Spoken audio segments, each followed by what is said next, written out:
Hey there, my dear friend. It's so great to see you again. I'm Dara Starr.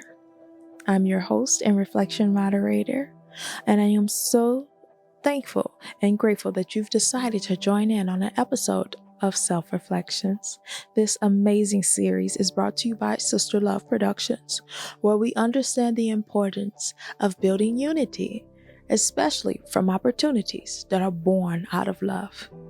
So, in other words, if you are serious about your passion, we are just as serious about making it happen. So get ready to explore your inner self and discover the beauty that's within self-reflecting. In this series, I will be breaking down today's reflection into 3 primary categories. Every reflection will focus on a what, how, and why factor. When we talk about the what factor, we are referring to the tangible outcomes of a particular matter. So this means that we are concerned with the concrete goals that have been accomplished, which are based on the why component. In other words, the what factor examines what has been achieved because of the underlying motivation. Meanwhile, the how factor is all about the process of achieving these tangible outcomes. This involves going out and doing the actual work that must be done to get the results that are desired. So while the what factor focuses on the results, the how factor is all about how these results were achieved. Finally, the why factor is concerned with the underlying motivation or reason behind the process and results. This is deeper because that drove the process and led to the tangible outcomes. The why factor is crucial because it helps us understand the context and rationale behind the process and results, so whether they are positive or negative in nature. And because of how mixed our society is these days and has been for generations, honestly, it helps for me to draw my reflections from a diverse range of sources. So that can be spiritual devotional, self-help books, success and failure stories, scripts, news articles, magazines, and likely sometimes, who knows, maybe even some social media posts, because we all watch it, right? But how much do you actually take it to heart? But above all, my deepest source of inspiration and guidance is always the Bible. It is the blueprint for my life for how to live a full life. And I find that it never fails to provide inspiration and wisdom I need to navigate my self-reflection journey. And if you feel that you have a valuable reflection to share with others, please don't hesitate to email me or reach out to me in social media. Follow the links below and it can be added to the show. However, this will always, keep in mind, be a one-on-one approach with myself. So this is me reflecting with myself about my life experiences. And hopefully you all can connect with the similar life reflections and journeys that pretty much we all go through in life. Because at some point, you're going to have to self-reflect. You're going to have to. You're going to have to humble yourself and start thinking about what you've been doing and how you're doing it and what has been done because of it. Before I get into today's reflection, though, I like to talk about me for a second. What are my plans? Is my big question. As in, what do you plan to do this year, girl? What's your plan? What you gonna do? What do you want to do? What are you trying to do? What I want to do is I want to move out. I want my own place again. I had it when I lived away and was in college. I'm an adult. I feel well enough now that I'm organizing my financial situation from poverty to profit, so I can be able to live on my own and not have to look back at going home, because at this point, what happens? What happens if you can't go back home no more? You're gonna have to figure it out. And I thank God for my mother always teaching self-reliance and and not being so codependent on other people bringing your success for you, because that's not really how success truly comes. You got to do the work. And I gotta sustain myself. And that also means getting rid of personal debt that I no longer need and never should have held on to as long as I had. Thank God I got rid of one dead credit card, working on another alive and overbalanced credit card. Not over my limit, just over the 30% balance. I ain't going that far. Thank God. And I'm also just wanting to be more attentive to my health, and meaning having an actual plan, sticking to it when it comes to a weight loss journey, and actually holding myself accountable in the things that I eat and the actions, actual physical act, the lack of physical action, or the act of too much physical actions in the wrong areas. Either way it goes, adjusting and correcting in order to see better, truly better. Next 5 years down the road, I'm hoping that I will be married by then, right? And that we both will be getting well adjusted into our careers at that point. Children, not yet. Hold on, give me some more time. But I do see at least Sistah Love Productions being taken at a level higher than where it's at now. It's all I'm looking for. And 20 years down the road, what that look like for me, that we are now having a production company for Sistah Love, a whole production lot, acres of land that shows opportunity for any woman, person, or man that wants to do something that they are truly passionate about, and truly looking forward to building connections and unity in a community up for real, through the work and artistry of media technology, because it's all technology and it's all in part, component of media relations. So let us relate to media so much better than how it's been going, and also being able to, for me, being blessed with the actual spiritual ownership of controlling a narrative in a direction that is more positive, a direction that's more neutral, grounding, and a direction that actually it will empower someone versus make them feel defeated. Like sometimes we watch it and we like, oh, why did we just watch that? That was just bullshit. I don't want that. I want the mind to stay motivated to always do better and see better and have better. And the only way you can do that sometimes is to show better. So then, with all of this planning and all these high aspirational ideas, this leads you to the idea that you got to craft the plan. And the planning that comes into play for me is why today's reflection speaks very personally. For it says, hope requires crafting a plan and garnering the energy and resources necessary to pursue that plan with vigor. So what about this reflection stands out to me personally, like I said, is because everything I'm trying to do, even within this year, requires a budget, requires the energy to restrain yourself from overspending and being within a budget, the energy and mindset to get rid of this and don't think twice about it, the mindset to just wake up and do the active thing you need to do to make your body move and release pent up stress energy in your muscles. Like, these are the things that I'm seeking after, right? And I have hope in that will come to pass. And that all hope comes from putting together the vigorous plan to action effort that comes through that whole what, how, why factor process. And this leads me into why. So this connects a lot with the why factor behind this quote that stems, to closely connected to Bible verses, and one of them in particular is Jeremiah chapter 29 verse 11. For it says, "For I know the plans I have for you, declares the Lord, plans to prosper you and not to harm you, plans to give you hope in the future." Okay, so this is the why it matters to me in the plans that I have set for my life, because I know they're to prosper me and not to harm me. They are going to give me hope in future, a hope in a future. Then it goes down to me where Proverbs chapter 16 verse 3 says, "Commit to the Lord whatever you do, and he will establish your plans." So the underlying motivation is committing to the Lord, whatever that I do. And what do? I do this. And I commit to the Lord in this act of being a vulnerable vessel for him to allow his word to get the glory, for his actions to tell the story, and for everyone to be able to hear the same God that I hear.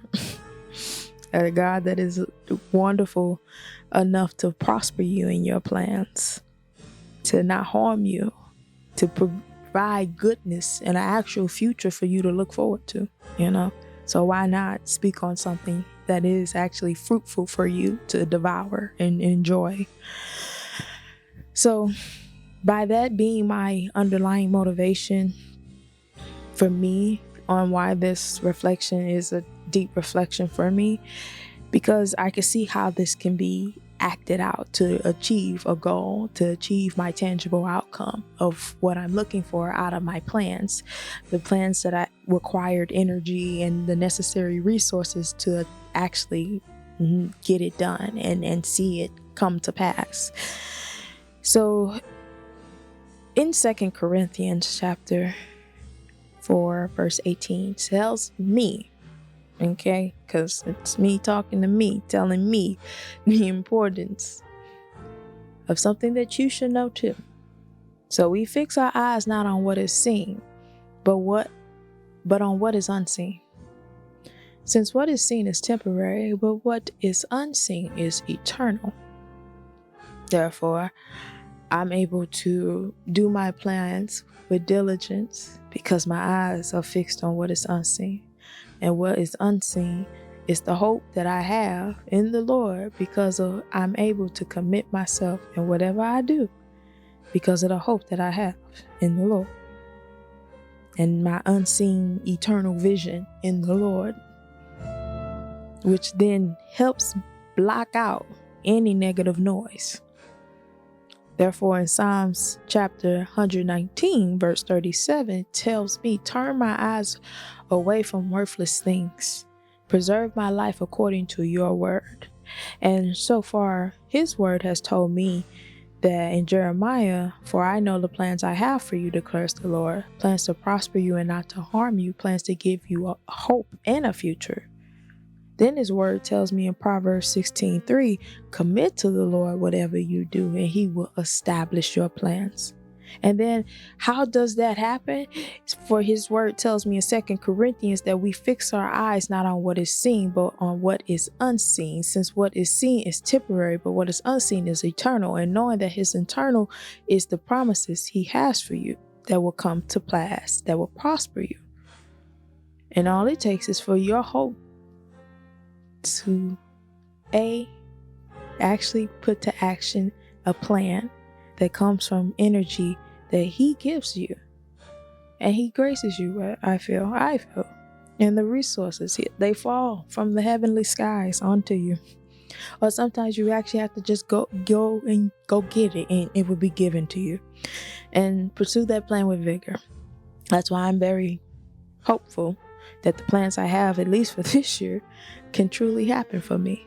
Long as I actually commit to a plan, commit to the Lord in whatever I do, he will establish it.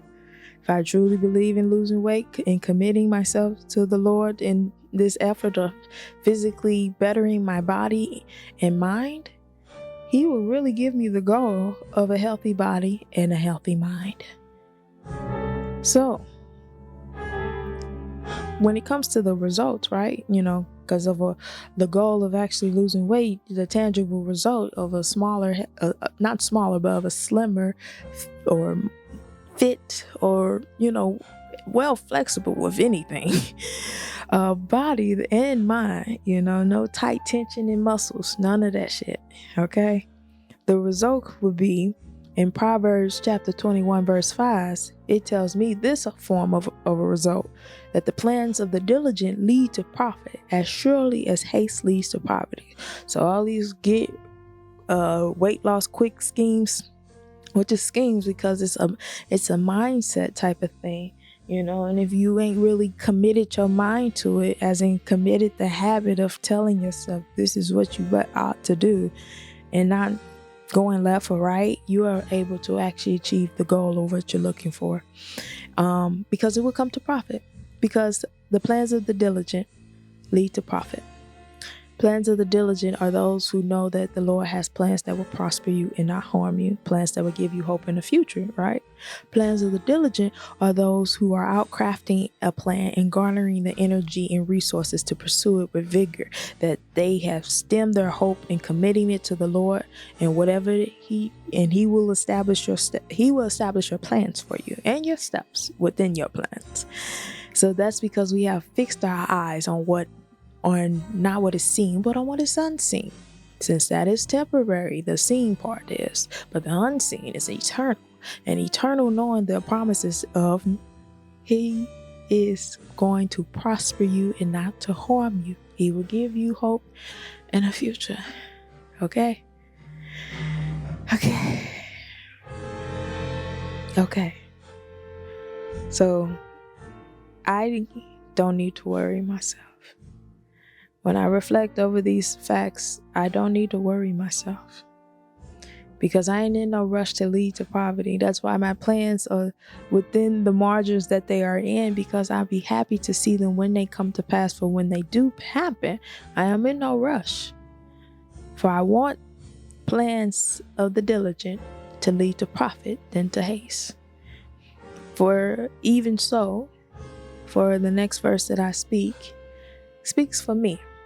But let the words speak for how you should apply this too. For in Proverbs 31, verse 17, says, she sets about her work vigorously. Her arms are strong for her task. For this is the final product that you will see me doing, being strong for my task, ready to get it done. You could say, well, that's the how. No, the result of not turning my eyes to pay attention to worthless things and preserving my life in the Word of God, knowing that He will prosper me, leads me to having to produce product that was worked vigorously for. I have the vigorous energy that I need, that hope requires for you to have, because you still gotta put deeds, to your faith. Faith without deeds is dead. In a nutshell, if we have hope and don't do nothing about the hope we have nothing at all in the end. And I want to have the vigorous energy I need to accomplish all my plans and tasks, because I'm very hopeful that God will make them prosper. So my final thought on this reflection is that this connects a lot to why this year, 5 years, 20 years, or even 10 years matter so much, because I'm still need that hope to get through the hardest times and the highest of times, the most glorious or successful times, or the most lowest and impoverished times. Who knows where the road may take me, but as long as I'm still, willing vessel to be in this, I don't believe I will be turned the wrong way intentionally. I don't. Because His plans is to prosper me and not to harm me, right? To give me hope in the future. So why would I think that way? Why would I look that way? Why would I set my eyes on something that is temporary versus eternal? While I'm going through this process of crafting my plan and getting the energy to get this plan done vigorously, because her arms are strong for the task. And the plan of the diligent leads to profit. And I'm looking for a profit. I'm looking for a miracle, for real, and everything. And it's a good thing to be at least looking for a miracle out of something. Because at least I know I need saving grace. And ain't nothing wrong with it. It's good for you. As I close on the episode of Self-Reflections, though, I am hopeful that Self-Reflections will be content that all generations will be happy to participate in. And I appreciate you for making the conscious decision to reflect with me on issues that matter the most. I want you to keep liking and sharing and commenting about what connected with you the most. And if you know the impact of what self-reflecting can do for you, then share it with the world. Why don't you? Until we reflect again. But we know we all could do some more reflecting and self-reflection at that. For you can't help nobody else until you start to understand yourself. Thank you. Bye.